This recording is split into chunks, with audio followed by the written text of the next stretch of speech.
अस्सलाम वालेकुम people, welcome to defence outpost. तो आज हम एक काफ़ी इंटरेस्टिंग टॉपिक के ऊपर बात करेंगे और वो इंटरेस्टिंग टॉपिक हमारी जो नेशनल एयरलाइन है पीआईए पाकिस्तान इंटरनेशनल एयरलाइन उसको लेकर है कि उस एयरलाइन के लिए कुछ नए एयरक्राफ्ट की जो परचेज है उसकी डील जो है वो पाकिस्तान और यूनाइटेड स्टेट्स के दरमियान साइन होने वाली है। रिसेंटली यहाँ पर कुछ फोटोज आई हैं यूएस से, जहाँ पर पाकिस्तान के जो इंटीरियर मिनिस्टर हैं मोहसिन नकवी वो यूएस में मौजूद हैं। उनके साथ पीआईए की जो डेलीगेशन है उन्होंने साथ मिलकर यूएस की जो एयरक्राफ्ट मैन्युफैक्चरिंग कंपनी है बोइंग के नाम से, आप लोगों ने नाम सुना होगा, उनके हेडक्वार्टर्स का विजिट किया, जहां पर बोइंग की एक जो नेगोशिएटिंग टीम है दोनों साइड्स के दरमियान यहां पर काफी एक इंपॉर्टेंट मीटिंग हुई पाकिस्तान इंटरनेशनल एयरलाइन के लिए नए एयरक्राफ्ट को लेकर। कुछ 16 के करीब यहां पर नए एयरक्राफ्ट लिए जाने हैं और पाकिस्तान के पास यहां पर दो ऑप्शन थे कि या तो बोइंग से ये एयरक्राफ्ट लिए जाएं या फिर एयरबस जो कि यूरोपियन कंपनी है उससे एयरक्राफ्ट लिए जाएं। लेकिन यहां पर प्रेफरेंस जो है वो यूएस की बोइंग कंपनी को दी जा रही है। इसके पीछे मैटर क्या है, कौन से यहां पर एयरक्राफ्ट लिए जा रहे हैं, देन इनके बाद क्या ये जो कॉपरेशन इस टाइम के ऊपर सिविल एविएशन सेक्टर के अंदर हो रही है यूएस के दरमियान और पाकिस्तानी गवर्नमेंट के दरमियान, क्या ये मिलिट्री डोमेन के अंदर भी होगी। तो इन सब टॉपिक्स के ऊपर यहाँ पर बात करेंगे। सबसे पहले तो ये आप पिक्चर्स अपने सामने देख रहे हैं जब पाकिस्तानी डेलीगेशन बोइंग के हेडक्वार्टर में मौजूद थी और जो हमारी एयरलाइन है यानी कि पीआईए उसके लिए तकरीबन 16 के करीब जो नए एयरक्राफ्ट हैं उनको परचेज करने की बात चल रही है। जो यहाँ पर रिपोर्ट्स हैं और पिक्चर से जो कुछ अंदाजा हुआ है, बोइंग का जो 787 ड्रीम लाइनर प्लेटफॉर्म है उसको यहाँ पर सिलेक्ट किया जा रहा है और पाकिस्तान इंटरनेशनल एयरलाइंस यानी कि पीआईए के अंदर जो नई एयरक्राफ्ट की फ्लीट को एस्टैब्लिश किया जाएगा वो भी इस बोइंग के पर्टिकुलर मॉडल के ऊपर बेस्ड जो एयरक्राफ्ट है उन्हीं की होगी। थोड़ा सा यहाँ पर अब बोइंग का जो ये 787 ड्रीम लाइनर प्लेटफॉर्म है उसके ऊपर बात कर लेते हैं। तो ये बेसिकली एक काफी पॉपुलर सिविल एयरलाइनर प्लेटफॉर्म है और बेसिकली एक लॉन्ग हॉल एयरक्राफ्ट है। लॉन्ग हॉल का मतलब यानी कि लॉन्ग रेंज प्रोवाइड करता है। जो दूर डेस्टिनेशंस हैं जिस तरह से पाकिस्तान से यूनाइटेड स्टेट्स और ऑस्ट्रेलिया तक ये एयरक्राफ्ट जो है इसकी रीच है। 2011 में इस पर्टिकुलर सीरीज के जो एयरक्राफ्ट हैं उनको इंट्रोड्यूस करवाया गया था और अब तक तकरीबन 1200 से ज्यादा जो बोइंग 787 ड्रीम लाइनर प्लेटफॉर्म्स हैं उनको बिल्ड किया जा चुका है। तो ये जो 787 एयरक्राफ्ट है, ये जो पूरा लाइनअप है, ये बेसिकली एक एयरक्राफ्ट नहीं बल्कि यहाँ पर 3 एयरक्राफ्ट हैं जो कि इस पूरी फैमिली के अंदर आते हैं। इसमें जो पहला एयरक्राफ्ट है वो 787-8 के नाम से जाना जाता है जो कि 7300 किलोमीटर की रेंज के साथ आता है और तकरीबन 242 के करीब पैसेंजर्स को कैरी कर सकता है। उसके बाद यहाँ पर जो प्लेटफॉर्म है वो बोइंग 787-9 है जो कि थोड़ा सा बड़ा प्लेटफॉर्म है, 290 के करीब पैसेंजर्स को कैरी कर सकता है और ऑलमोस्ट यहाँ पर 7500 माइल्स की रेंज के साथ आता है। और थर्ड और आखिरी प्लेटफॉर्म इस पूरे लाइनअप में जो है वो बोइंग 787-10 है जो कि इन सब में से बड़ा प्लेटफॉर्म है और तकरीबन 300 से ज्यादा यहाँ पर पैसेंजर्स को कैरी कर सकता है और 6300 माइल्स की रेंज के साथ आता है। पीआईए इस टाइम के ऊपर बोइंग 787-8 और बोइंग 787-10 को कंसिडर कर रही है।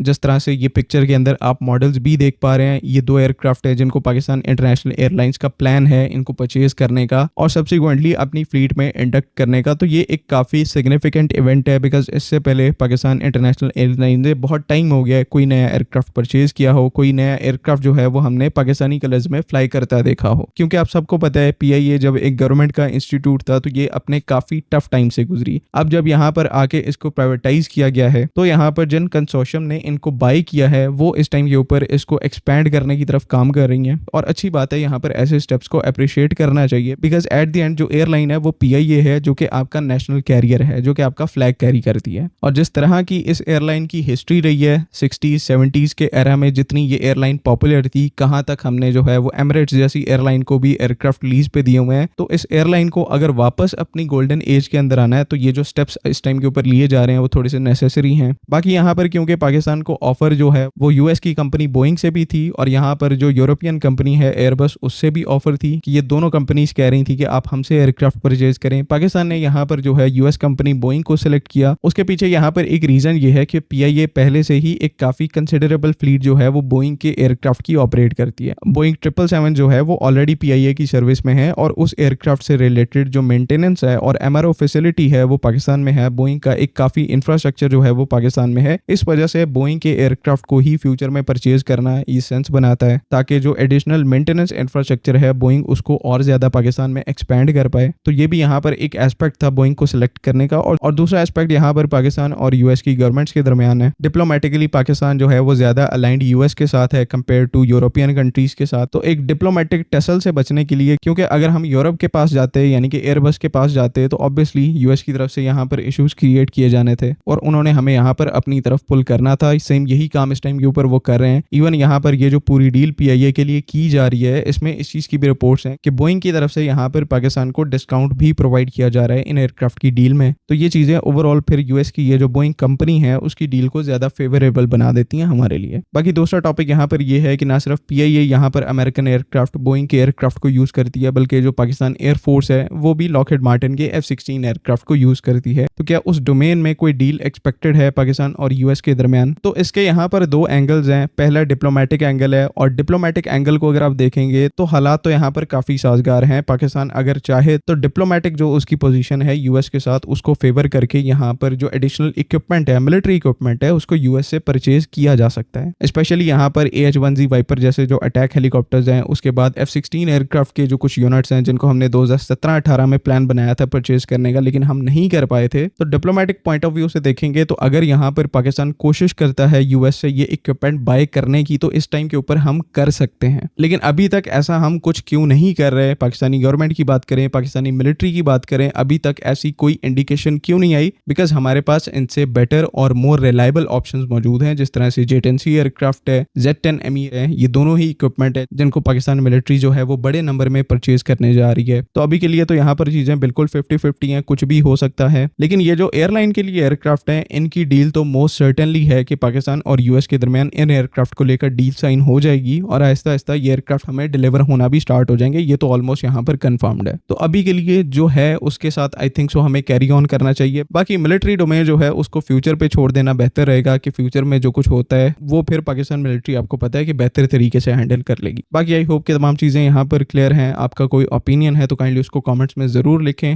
अगली वीडियो तक के लिए अल्लाह हाफिज़। पाकिस्तान जिंदाबाद।